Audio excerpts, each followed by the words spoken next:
Hey, everybody, it's Steve Alexander, Dr. A. Today is Tuesday, April 16th. This is the award-winning RotoWire basketball podcast. My co-host, as usual, is Kirien Sprecher, and we are ready to talk some NBA play-in tournament, maybe a little playoff coverage. Definitely going to figure out what's going on in the injury scene, and here we go.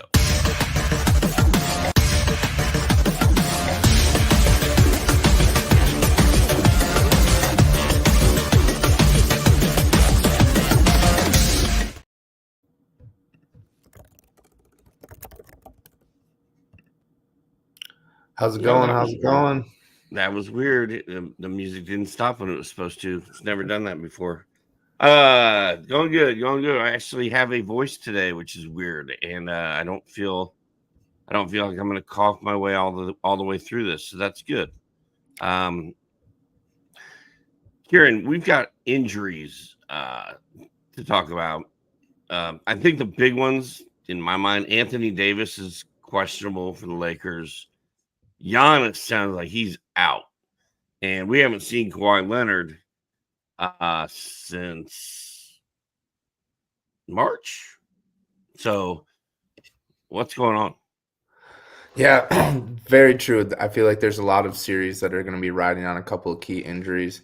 Anthony Davis is listed as questionable. He kind of got a little altercation, a little push in the back from Larry Nance in the regular season finale on Sunday, and had hip and back spasms and had to leave the game. But it was already a blowout. And then Anthony Davis and Darvin Ham both were pretty adamant that he would be completely fine for tonight. So that he is questionable. I would say he's probably leaning more towards probable at this point. It'd be a surprise if he didn't play or play heavy minutes. As for the other ones, not looking as nice. I know we got Embiid back, and we got Karl-Anthony Towns back, and we got Brandon Ingram back. But like you said, Kawhi remains out. That's huge. Giannis, again, Shams reported yesterday. Woj reported today. He's probably going to be out for the start of the series, but there's a hope that he could come back later in the series. That kind of makes me believe we're just going to see if we can win a couple games without him before we rush him back. And then, if they struggle, then he'll probably get pushed back. If they can steal one or two games at home and give Giannis an extra week of rest, that'll be vital in the long run. I do think Giannis will play in the series, especially if the Bucks fall down early. But I do think he will miss at least one game. And then Kawhi, we haven't had much of an update. When he first went down, it seemed like people were kind of playing it off as just end of the season rest after a big, long, healthy season for once. But as the absences mount up, it just gets more and more concerning, right? There was a rumor yesterday. I don't want to say it's actually a source, but they said that there was significant swelling still in his knee, which leads me to believe that he's not going to be ready to go for at least game one. But like I said, there's no really tangible update from the team or from Leonard or from anyone in Leonard's camp. That's just kind of all rumors and suspicion at this point. But yeah, so like I said, we got some good news on the injury front with some guys, but there's a lot of bad, and we got to pay close attention to that before placing any bets or doing any fantasy playoff leagues at all. Yeah, and it's interesting because there are two teams in these playoffs that I'm kind of rooting for, and I'm kind of homer on, and one of them's the Indiana Pacers, and they play the Milwaukee Bucks because I'm from Indiana. And, the Pacers have had the Bucks number all year, 4-1, regular season series. The Bucks are coached by Doc Rivers. A lot of people don't think he's a very good playoff coach, and now he's like, Indiana's had our number all year. Now we don't have Giannis. I guess we're just going to practice and see what happens. So that injury is huge. And then the other one that I'm rooting for is the newest MVP candidate, Luka Doncic and the Mavericks. And because I'm a Luka guy, and if they don't have to face Kawhi Leonard, that's a huge deal. And those two teams hate each other, and I'm kind of excited not that Kawhi is hurt or Giannis is hurt. I'm just kind of excited that the Pacers and Mavericks have real chances to win the series and pull upsets. Yeah, absolutely. And I like I said, like I feel like Giannis will probably play if they fall behind. But those major upset alerts, I thought it was really funny when Doc was like, "Well, the Pacers have had our number all year, so they're the perfect opponent." Like, okay, this isn't like 15-year-old like, summer league like, "Oh, rah rah guys, like we can get them this time." Like you were the 2 seed for all the whole season. Now you fell to the 3 seed. You are the Bucks. You have 2-time MVP Giannis. You have Damian Lillard. This shouldn't be like, oh yeah, we're the underdogs against the Pacers. Like Doc Rivers says a lot of questionable stuff. He has a long track record of winning, and then there's also the track record of disappointing playoff losses with super teams.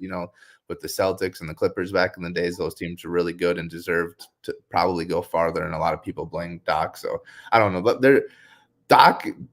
Being from Wisconsin, we got the Wisconsin-Indiana matchup. We're probably going to be talking about that one a lot. I'm not a Bucks fan, but I do have a lot of friends who are Bucks fans, and they were not happy with the matchup in the first round. They don't think that they match up well. I would tend to agree with them, but the Pacers have to find that early season offense if they're going to knock down the Bucks, even without Giannis. Are your Wisconsin friends happy with that Doc Rivers is the coach of their team? Oh, well, they were not happy with Budenholzer, and they were not happy with Adrian Griffin, and now they're not happy with Doc Rivers. So I don't know if it's just a Doc thing or they're just not – they don't like to be happy. Don Nelson is not walking through that door with a fish tie on. You remember that? No. Does that mean anything at all to you? No. Okay. Well, for you kids out there, you Google Don Nelson fish tie, and you'll see Don Nelson coaching the Bucks in the playoff wearing these horrible fish ties they used to wear before he became a big like Maui, Hawaii gambler, golfy kind of guy. So anyway. I love it. All right. Well, the big thing going on right now, obviously, welcome back NBA on Tuesday night. We've got the number 7 Pelicans hosting the number 8 Lakers in the play-in tournament. We've got the number 9 Kings hosting the number 10 Warriors in the play-in tournament. I believe that is tonight's doubleheader. Is that correct? Yeah, correct. And then Wednesday, tomorrow night, an ESPN doubleheader is Heat at Philly and the Hawks at Bulls. So let's try to break that down for the people. I know the format's a little confusing at times. So are you prepared to walk us through how this thing works, or would you like for me to do that? Yeah, no, absolutely, I can do that. It's simple once you get the hang of it, but it is a little confusing if you're new to it. I am coming along or like starting to like really enjoy it. Tonight we have a game 7 feel with the Kings and the Warriors, right? So the first matchup of the day is the Pelicans and the Lakers. So whoever wins that game will automatically have the 6th seed. And then the loser of that game will have to play the winner, or automatically have the 7th seed, sorry. And then the loser of that game will have to play the winner of Golden State Kings for a winner go home vibe. So really the play-in tournament for the Eastern and Western conferences is 2 like 3 games series basically to fill 2 spots. And so basically we have 2 game 7 type vibes. Like Warriors Kings tonight is winner go home. That's a game 7. We already had a game 7 between these 2 teams last year. Sacramento should be absolutely lit tonight. Light the beam. Should be super exciting. And then tomorrow we have that same vibe with the Hawks and the Bulls. Obviously that matchup is a little less exciting just because it's not 2 like high-powered offenses and whatever. But what are they gonna light in Atlanta? I mean, we've got the beam in Sacramento. Like, if the Hawks win that game and get in, are they going to light like a dumpster outside of State Farm on fire? Are they going to light? I don't know. I don't know what they're. I guess it's like a a tree falling in the woods. If the Hawks win that game, will anything even happen downtown? Well, if the Hawks win that game, then they're probably going to get blown out by the Heat or the Sixers in the next game. So it'll be a short-lived excitement dumpster fire hangout outside the stadium. Maybe they should just get like one Black Cat bottle rocket and just fire it up. That'd be pretty cool. Go ahead. I'm sorry. No, you're good. The Hawks Bulls game will be in Chicago, though. By the way. Yeah. So to start us off tonight, like I said, we got Lakers visiting the Pelicans. These two teams just matched up in the regular season finale. The Lakers took care of business. But we're gonna hop in the time machine and go back to the in-season tournament. I know that feels like a lifetime ago at this point. But these two teams matched up to go to the in-season tournament finals. The Lakers obviously dismantled them, 133-89. Zion kind of disappeared, only 13 points, 1 of 6 from the free throw line.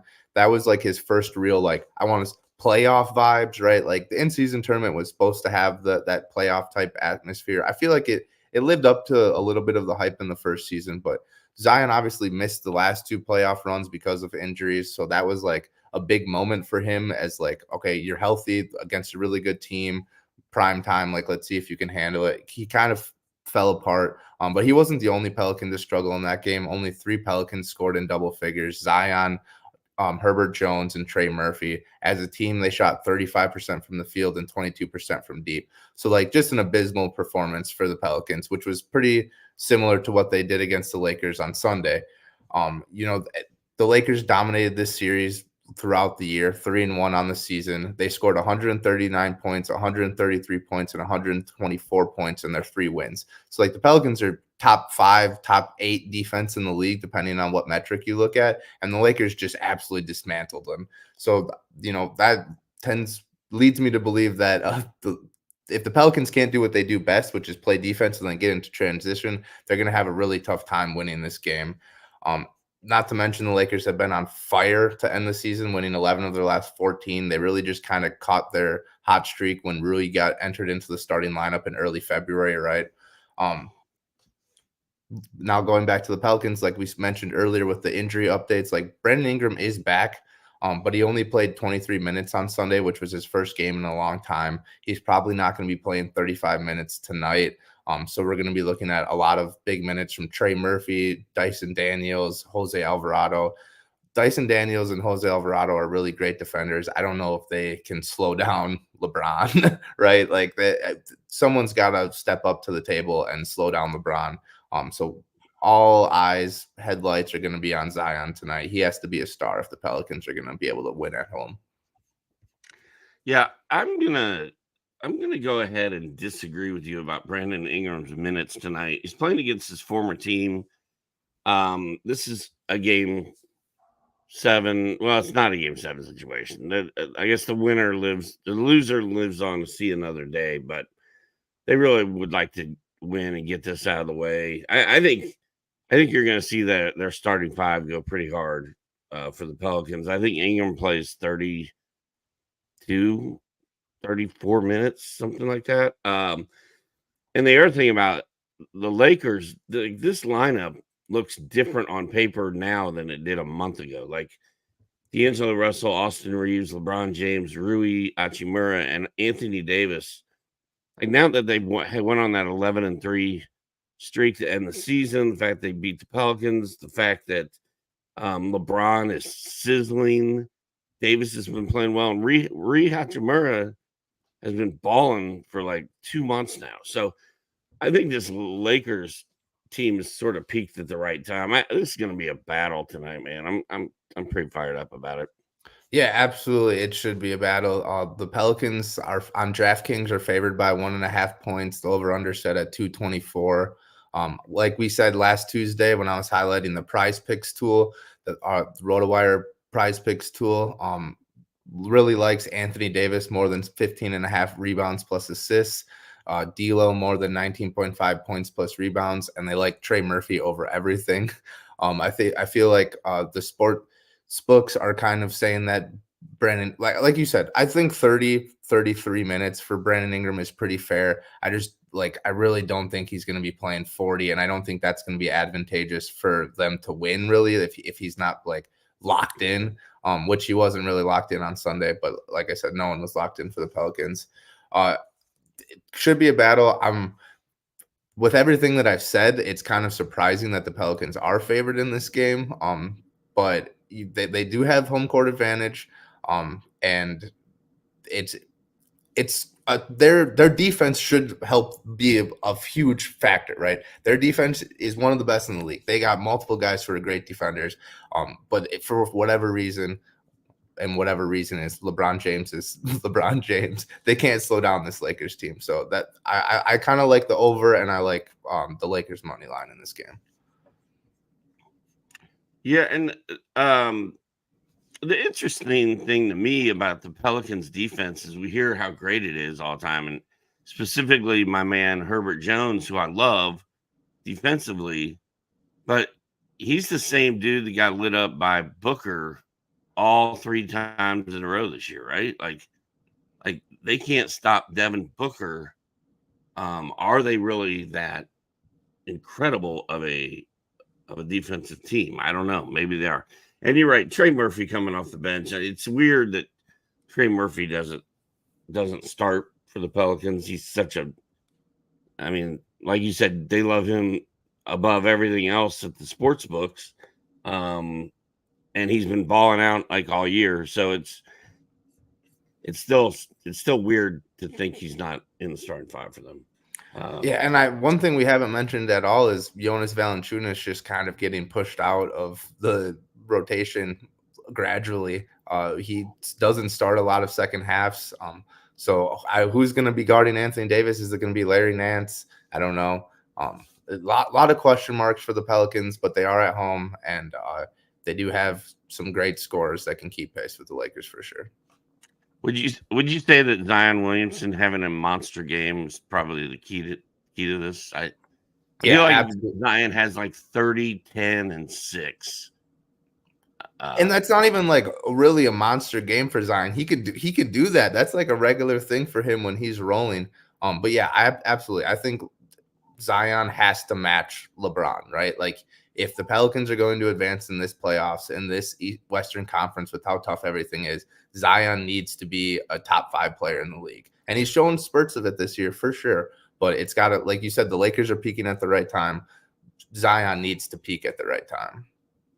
Yeah, and how many times have we seen Zion come through with 14 points and 3 rebounds in a big moment? So, yeah, it just feels like a Lakers win to me. I don't know why.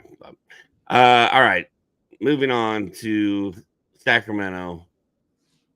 Warriors at Kings. This is all the money for the number 7 seed, right? This is the winner go home. So if Warriors or Kings lose, they're out. Whoever wins will play the loser of Lakers Pelicans. My bad. This is for the number 8 seed. Whoever wins this game is the number 8. Is that right? The Warriors Kings? No, they whoever win the Kings or Warriors will have to win 2 games to make the 8 seed. Loser meets winner of the 9 and 10 game for the 8 seed. All right, don't listen to me. I clearly don't have any idea what I'm talking about. You were doing you were doing it on purpose for the viewer, right? Because that's what the viewer was asking too. Yes, I was trying to make them feel better about, hey, you know how you don't want to be the only kid in the classroom not asking questions? I take those hits for my friends. And I ask the dumb questions, and then I look like an idiot and you don't. So anyway, we've got the Warriors at Kings. Two really good NBA teams that are not as good as some other teams, but are both pretty good teams. Should be a good matchup. De'Aaron Fox versus Steph Curry is always fun. Domantas Sabonis. You think Draymond Green is going to be pulling some shenanigans tonight? I think he probably is. Yes, absolutely. After last year's series against Sabonis, there was a couple karate kicks, a couple karate chops, probably. Yeah, the antics down low are going to reach another level. Some But judo. yeah, but like you said, 46 wins for both of these teams. They are 10 games over 500, and they are fighting for their playoff lives. And in the past, they wouldn't even have made the playoffs because they're the 9 and 10 seeds. So the Western Conference was just stacked this year. The fact that these two teams are playing in this winner go home situation, a game 7 situation, is I feel like we're lucky as fans that we get it.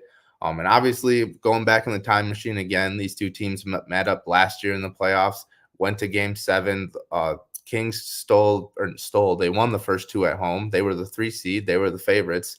Then it kind of went back and forth, and then the Warriors were able to take game 5 and game 7 on the road against the Kings. And Steph Curry went off for 50 points in that game 7.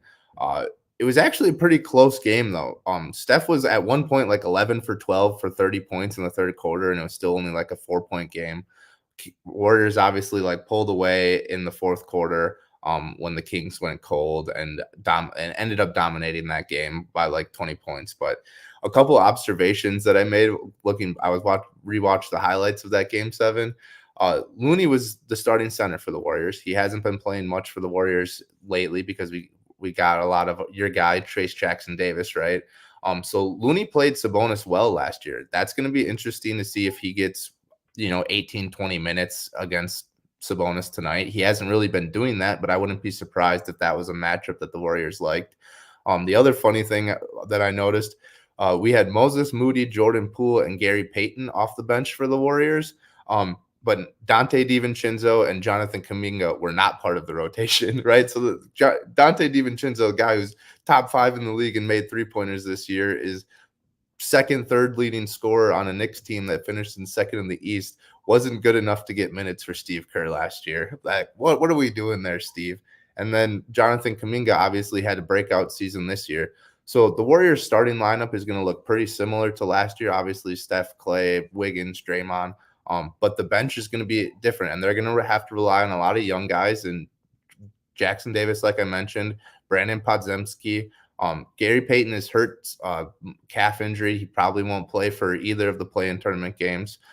So the Warriors have their core, right? They have that championship core, but then they're going to have to trust a lot of young guys in this game 7.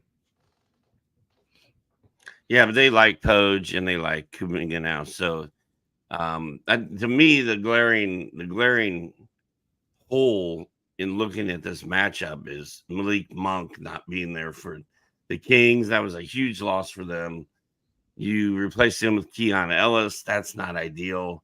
I don't like much about that situation. I also don't like Steph and Clay's and Draymond's playoff experience versus a team that finally woke up and kind of crawled out of its shell last year, the Kings. I feel like even though we're in Sacramento, even though Sacramento is fully capable of beating this team and lighting the beam tonight, this whole winner go home, et cetera, feel is not gonna. I don't know. I think it's gonna work out well for the Warriors. Yeah, absolutely. And you nailed it on the head with the Malik Monk injury, right? He was runaway 6th man of the year, playing absolutely fantastic. He goes down. The Kings were pretty comfortably sitting in that like 5-6 seed all season. They weren't really messing with the play-in tournament at all.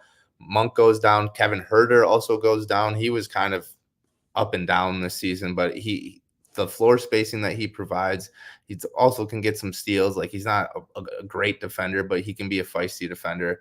So those 2 absences are absolutely massive to the Kings and put so much more pressure on De'Aaron Fox and Sabonis to be studs. You mentioned Keon Ellis. I like Keon Ellis, right? Like he made a name for himself this year. He played pretty good defense. But then it's like, okay, now you got to go play Steph Curry and Klay Thompson in a winner go home thing. Like, good luck, buddy. Like that's a lot to put on Keon Ellis's table. I think he's capable of it, but in this situation, a one-night situation against Steph Curry, I'm taking Steph Curry over Keon Ellis every time. Other names that you got to be on top of for this series, Keegan Murray. Keegan Murray has shown flashes of being a star, right? Like he's shown that he can make 10 3-pointers. He's shown that he can guard other team's best player. He has some playmaking ability. He can finish at the rim. But then there's the other side where there's a lot of inconsistent shooting and there's, not being able to insert himself into a game. This is a game where he needs to be aggressive. He needs to be that third guy, right? Like Draymond's going to be, like we said, karate chopping and jujitsuing and Sabonis down low all game long. De'Aaron Fox is going to be hounded by all the guards. Someone's got to step up. Harrison Barnes against his former team, that's a possibility, but I like Keegan Murray. He's the younger guy. He has the chops to kind of like evolve, like we know what Harrison Barnes is, but we don't really know what Keegan Thompson. I think that's the SNL guy. Keegan Murray. I think Keegan Murray is the guy who steps up tonight and kind of evolves and makes a name for himself. And he's going to have to if the Kings are going to win this one.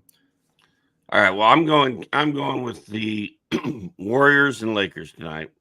I feel like I probably have to agree with you. The Warriors are -2.5 on the road. Over under is 224. I probably like the under in this one, but I think I'm rolling with Lakers Warriors tonight to cover the spread. Lakers money line. If you're feeling frisky, it's only like a 1-point spread.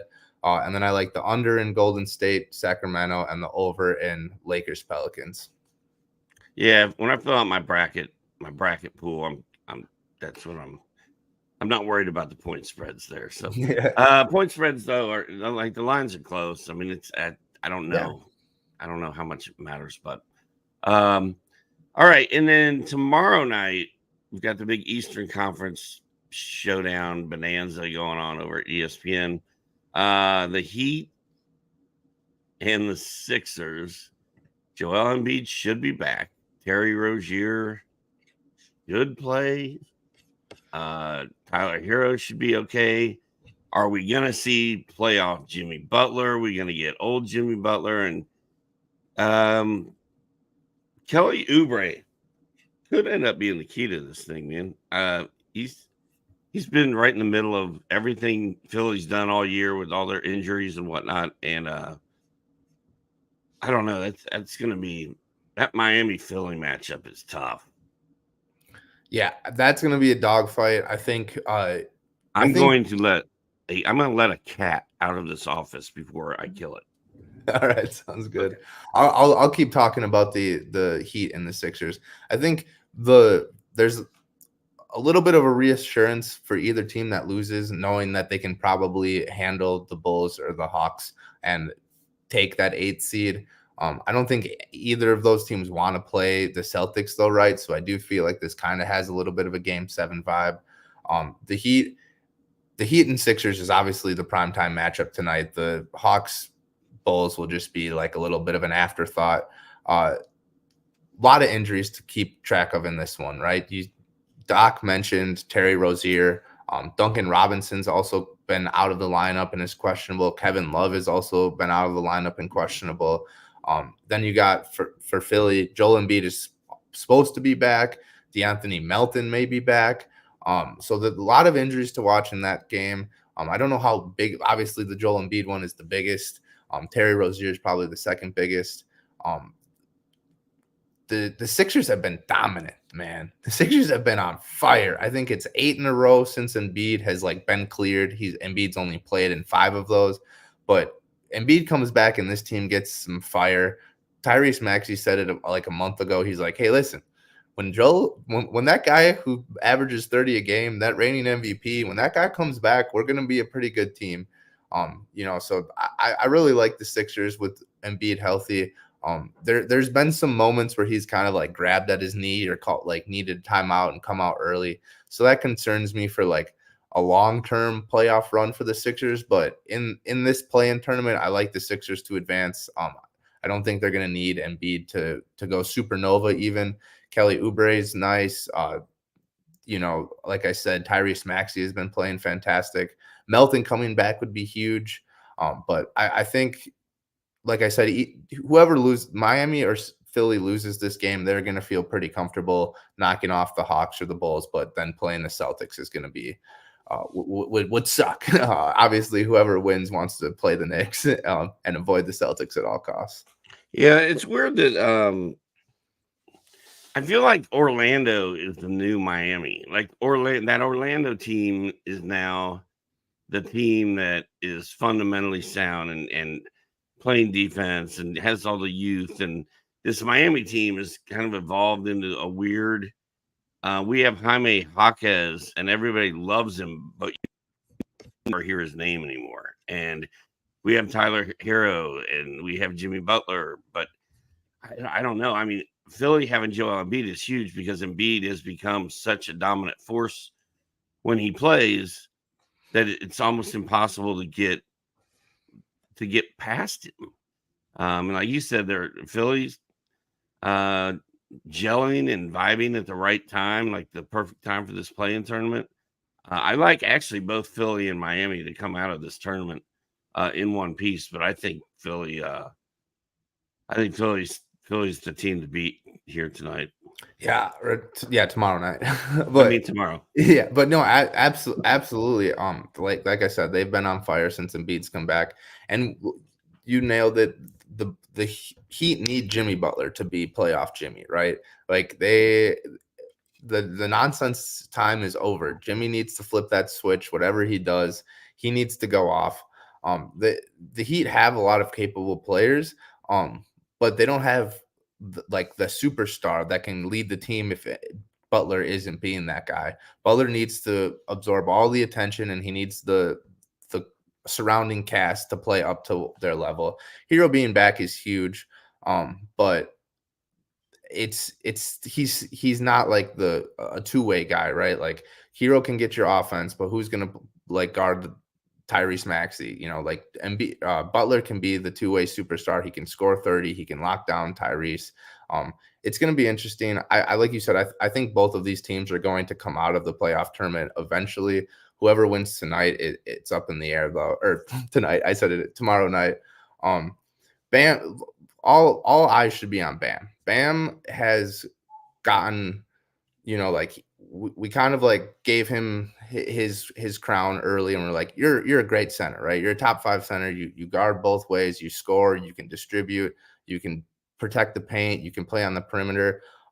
He needs to kind of like, if the Heat are going to beat the Sixers, I feel like he kind of has to not like neutralize. No one can neutralize Joel Embiid, but keep Embiid to 25 points and 9 rebounds instead of 35 points and 15 rebounds, right? Like Bam is the key for the Heat to win this 7-8 playoff or play-in tournament game. I don't think we've talked since then. Last Tuesday, I went to the Hawks Heat game with Bob Nastanovich, and we get down there and we get up to our seats, and I'm not feeling great. I've got this cough and this cold, and I've lost my voice, and kind of got a headache, and I'm like, oh man. But I'm hanging out with my friends and my daughter, and this is cool, so I'm just gonna sit here and enjoy my time and not say anything. Well, one of the dudes, I can't think of his name, missed 2 free throws late, and we all got free chicken sandwiches. We didn't have Boban missing on purpose for us. We had like Highball or Sensible, Highball, Highsmith. One of the dudes for the Heat missed 2 free throws. We all got free chicken. Everybody's freaking out. It's about the time I realized that this game, there's 2 minutes left in this game. And I'm still, first of all, in the building. And secondly, it looks like there's a chance for overtime. So I look over at Bob and I'm like, hey, man, are you guys staying for the whole game, people? Or are you like, we leave kind of early? People are like, oh, no, dude, we're not leaving early. No one's leaving on my watch or something like that. I'm like, okay. And, of course, the most meaningless Hawks game in history went to double overtime. 2 overtimes, Kirien. So we stayed till the end. The very end, we got our money's worth, and then we came home and ate chicken sandwiches the next day for free. So pretty awesome time. Pretty awesome. I love it. I went to a T-Wolves game. This was a handful of years ago. OKC still had Paul George and Russell Westbrook on it, and Cat was doing his thing. But the Target Center was pretty quiet the whole night. Good game, back and forth, great scoring. And then in the fourth quarter, similar situation. All of a sudden, we had a chance for some like free ice cream. And the whole place exploded. It was like Taylor Swift walked into the building or something. Man, I was like, why weren't you guys this loud the whole game? What happened?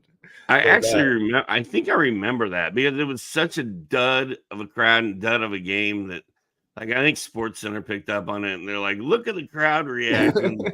There's a free cup of ice cream on the line," and it's we love our free stuff, man. It can never. Well, and now you can see it in the faces of these guys, like when they're on the line trying to hit these free throws, and the crowd's being louder all night for the chicken sandwich than it is for anything else. You can tell the pressure builds on them. Like, I don't want to give these people chicken, but that's what's so cool about Boban, man. Like, Boban was like, "Hey, if I miss the first one, I'm missing both, and you guys are all eating chicken." And it was Haywood Highsmith that missed those 2 free throws for us. So, Haywood, I'm sure you're listening. Thank you for the chicken sandwich, bro. Man of the people, man of the people. You want to just do a quick rundown of the playoff series that we know before we get out of here? Yeah, we might as well. Have we done Hawks Bulls yet? Oh no, I kind of like touched on a little bit while you were gone. Hawks Bulls is kind of a I think we know what to talk about the Hawks Bulls. I think we know what it is. Whoever advances is gonna play one more game, and then they're. I just got done talking. I just got done summing up the season for the Hawks, talking about the free chicken sandwiches and being forced to stay in the arena against my will for all 50 whatever minutes of double overtime. So I guess I could say Trae Young's back. DeJounte Murray's healthy. Jalen Johnson's out. That's a huge loss.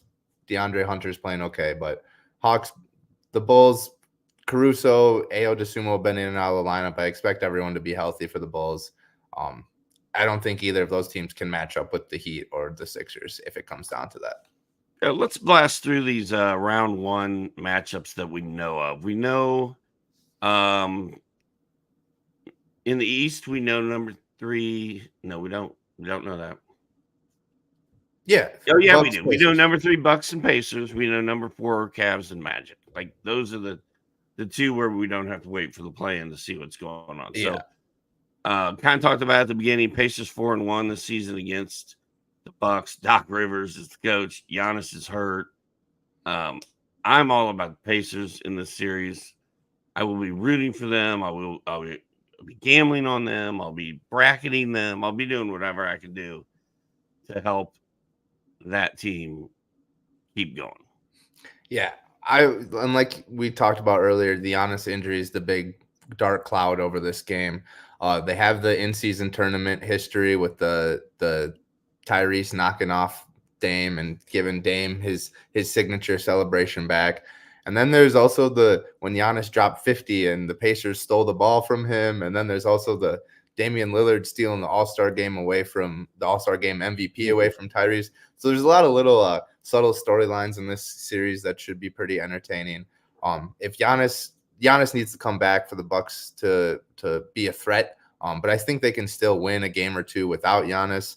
I feel like this will come down to 6, maybe 7 games, but it should be an exciting series, and I hope we get Giannis healthy so we can have like a full strength matchup between these 2 teams. And then as for the Cavs and Magic, I've been on this podcast a lot. I've been on the SiriusXM show a lot, and I keep saying the same thing about Donovan Mitchell, man. He's played some games, but he's missed a lot of games recently, and he got like the PRP injection, right? Which did I freeze there for a second? Yeah, you've been freezing up for a second. I think you're back though. Okay, sorry. My computer was like updating and then everything froze. Sorry. So Donovan Mitchell got the PRP injection. that's not really like a silver bullet, right? Like that thing's kind of just like to temper the pain. And then he said, like, 9 out of 10 times I jump, I do this, and then that 10th time, like I can't feel my explosiveness. For a guy that relies on his explosiveness, that's terrifying for me. So like I'm really hesitant to take the Cavs here. They're pretty big, heavy favorites. But I just don't think I love Paolo. I love Franz. I don't think the Magic have enough shooting to win a series like this because they're going to have to bang down low with Mobley and Allen. And that just kind of plays into the Cavaliers' strength. Yeah, I've got the Pacers in 6. I've got the Cavs in 6.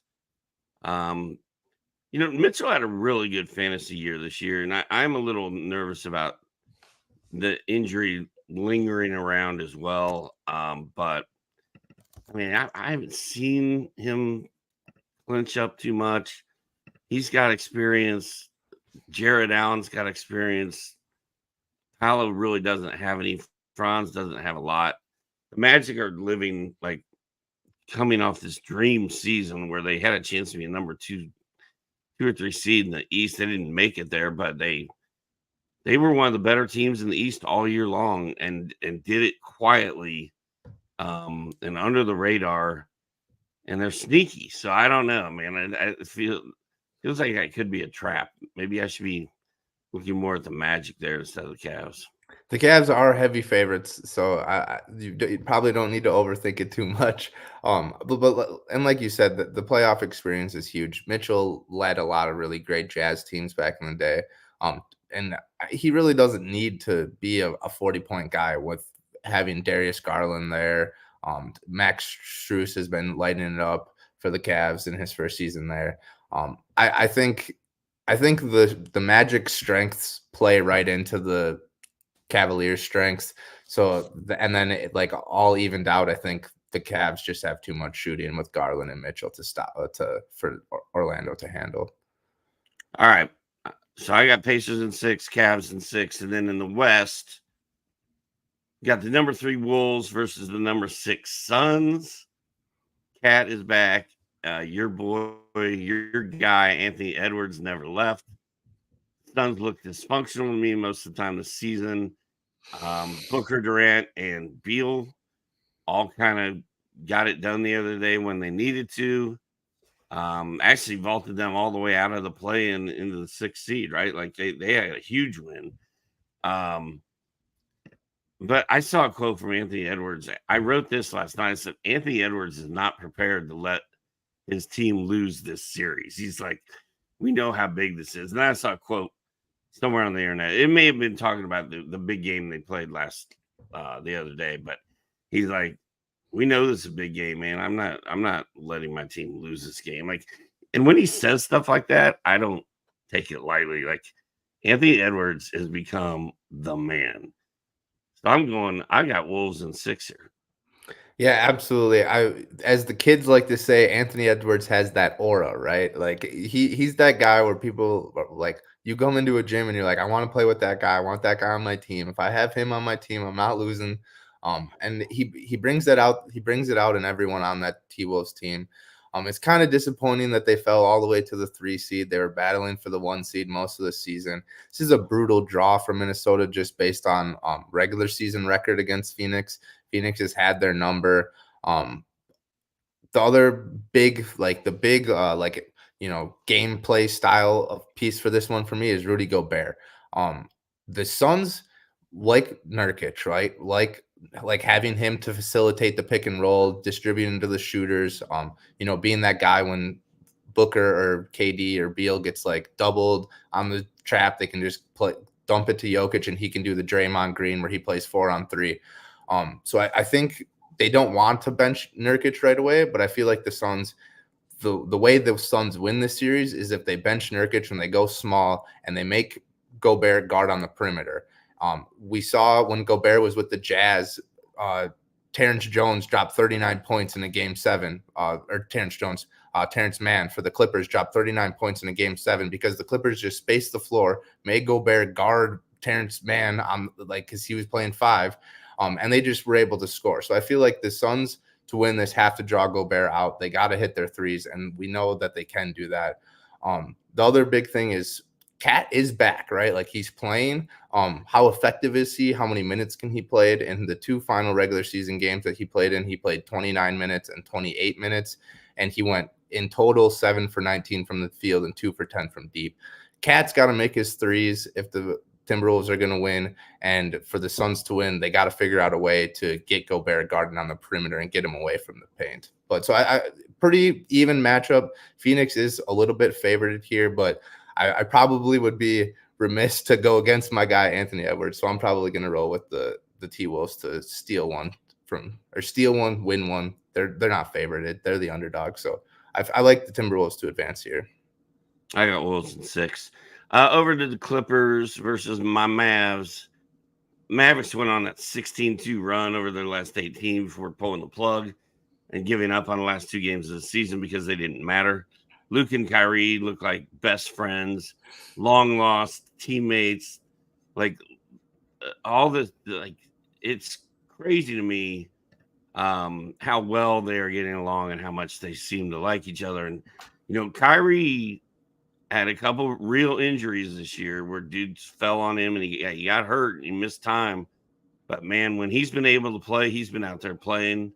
He's been keeping his thoughts to himself and just playing basketball and being a cool teammate. And I think Luka is loving that. I think this whole Daniel Gafford addition with PJ Washington has really helped. And then over there in Clipperland, you've got all these guys, but we haven't seen Kawhi forever. And Paul George is still Paul George. He put up a huge number. He put up a bad number. And James Harden is out there just doing James Harden things. But, man, I feel like this is the Mavs' time to shine finally. 100%. And if there's no Kawhi, even more so. Even if Kawhi comes back and plays and he was at 100%, I feel like I might want to take the Mavs here.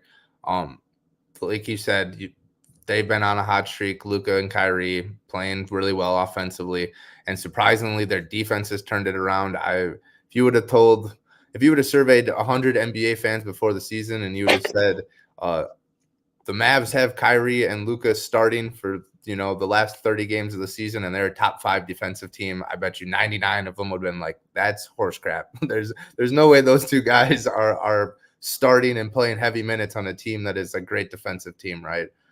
So it's just an incredible turnaround and full steam ahead for the Mavs. I don't see anyone slowing them down. On the Clippers, obviously, if they win this round, then they probably have a matchup with the Nuggets, and then things get interesting real quick. And if the Mavs can win a couple games in that series and knock off the reigning champs, then all of a sudden the Mavs probably are the favorite in the West. So I think there's a pretty clear path for the Mavs here. But like we said, we're gonna have to wait a couple days, get some updates on Kawhi, see where he's at, see if he's 100% before we push all of our chips in on the Mavs. But the Mavs have to beat the Clippers first of all, and and then if they do that, I think they're going to get the Thunder side of that. Oh yeah, I forgot that. I was thinking for so long that the Nuggets were just going to cruise to the number 1 seed, and I keep forgetting that they lost that. Did you watch that game on Friday night? The Nuggets Spurs. Nuggets were up like 20, and then Spurs came back and essentially knocked the Nuggets out of the 1 seed. That was brutal. Embiid won. I saw that happened. I did not actually see the game, but I've got some really homer type picks and some really chalky picks for the finals. But man, some of the stuff I have in getting to the finals is interesting because I got the Mavericks going further than they should go. I got the Pacers going further than they should go. For that Clippers Mavs series, I've got the Mavs. I think I took the Mavs in 7. It might have been 6. I'd have to go back and look at what I did. But what is your finals prediction, Kirien? Who's going to meet in the NBA finals? So before the season, I said the Bucks and the Nuggets. And I was pretty content with that pick for a while, even with the Bucks not playing fantastic. And then around the All-Star break type deal, maybe a couple like a week. Yeah, I think it was the All-Star break. We did another like futures bets article, like roundtable, and I switched my pick to Celtics Nuggets. I don't think I can switch off of that. I know it's pretty chalky. Um, I like the Nuggets to take care of business against the Celtics. I think those two teams are just the most cohesive. They have the fewest like letdowns this season. They also have really high ceilings when they're playing at their best. So I know it's pretty chalky, but I don't think any team can match up with the Celtics in the East, even if Embiid is fully healthy, even if Giannis is fully healthy. And in the West, if someone can knock off the Nuggets, then it's just who knows, right? Like then things get really interesting. But until someone can actually beat the Nuggets in a 7-game series, I'm gonna keep rolling with them. How about you? So I think you and Camler are both going Denver over Boston in the finals. I'm going Boston over Denver in the finals. I was on the Boston bandwagon, which I'm not ever a Boston guy. I didn't like those Larry Bird teams. They were always beating my Hawks and Pacers. I'm not a Boston sports fan. But I love the depth they have on that team. The coaching is really good.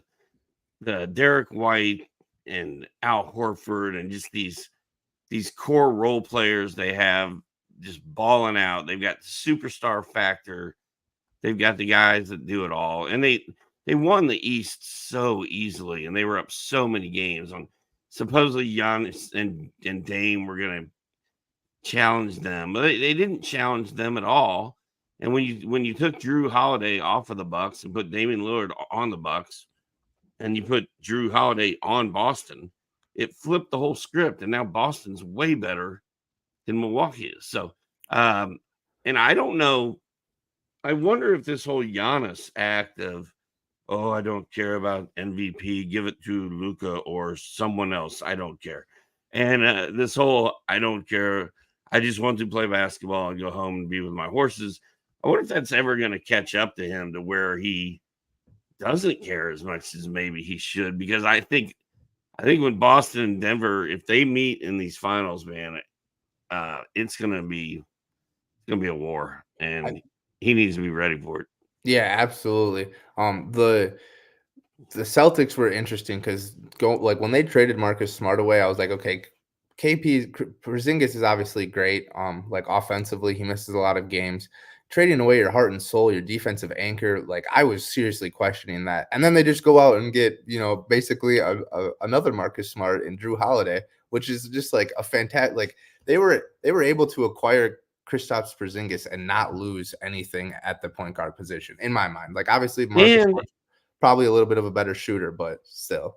And they automatically just wheeled Drew Holiday in there. Yeah. And then it broke Derek White out. Yeah. And he was a monster all year. And you know who else was a monster for most of the year, especially at the end? Peyton Pritchard played very well for that team all the way down the stretch. And they're in our fantasy teams. Boston's as deep as it gets, man. I love it. And they're gonna play defense. They've got guys to guard Trey Murray, and they've got guys to guard MPJ, and they've got plenty of big men to throw it at the Joker. So I like my Boston call. And I feel like a lot of takes on the Celtics are like, well, they haven't been able to make a run before, or whatever. And it's like, is that even really true? Like they lost to the Cavaliers in Game 7 so long ago when Tatum was in like his second or third year. They made it to the finals a couple years ago. They have shown that they can win playoff series. So like I don't really know where this notion that they like collapse or whatever it comes from. I feel like they can have some letdowns occasionally. I know last year they had the letdown against Miami, but Miami was just on one last year. And when you meet up with a team like that, it's just kind of hard to overcome a team on a roll like that. But I like the Celtics. I think Jason Tatum deserves to get another chance in the finals, and I want to see him perform. And I think the Nuggets would give them the best run for their money in the West for sure. All right, man. Well, that is 55 minutes of playoff basketball talk. Mostly, maybe a little other stuff thrown in. Like I didn't have to do anything drastic with the cat. It just wanted some water and it was annoying me. So Kieran and I'll be back here on Tuesday. We'll know a lot more by then. We'll be in the middle of it all by then, and it should be super fun. We'll probably have tons of new injuries. Probably some Draymond Green shenanigans to talk about. Cameron and I will be here on Thursday. We'll know most of the play-in results by then. And we'll have one more day of that, and then we're just going to keep doing this all the way through the playoffs. So, Kieran, thanks for coming by. Have a great rest of your week. Everybody else, we will check you out on Thursday and then again on next Tuesday. Thanks for coming, and we'll see you down the line. Thanks for having me, Steve. Bye.